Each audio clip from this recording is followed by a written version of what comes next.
How to request a refund on TikTok.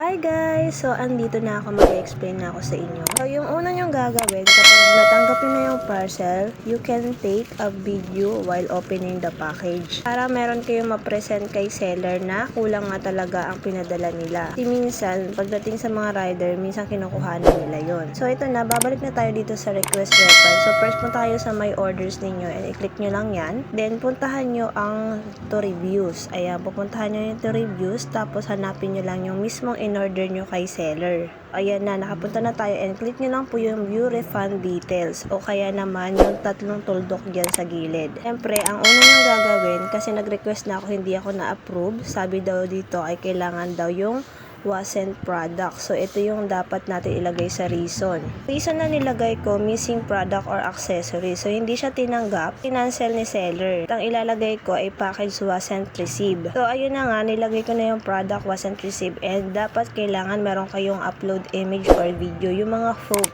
Kailangan meron kayong ma-present na ganyan kasi kapag wala, i-disapprove ulit yan ni seller. Make sure dapat hindi kayo nagsisinungaling na nakulang yung items ninyo kasi ipapacheck yan sa main office ng rider or carrier.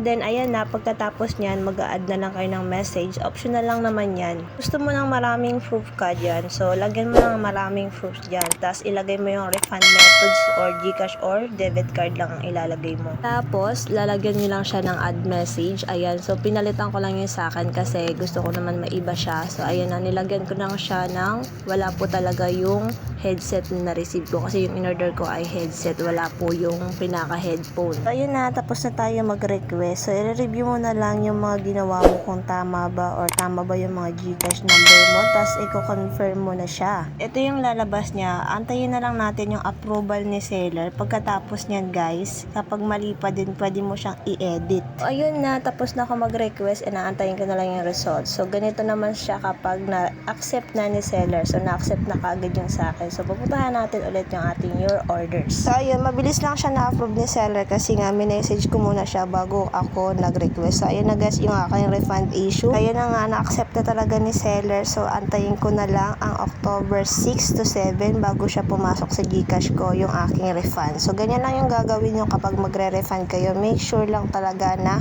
meron kayong mga proof bago kayo mag-message kay seller para mapagbigyan kayo sa request, return, refund kung ano ang gagawin nyo. I-refund ba siya or hindi. So, yun lang. Bye!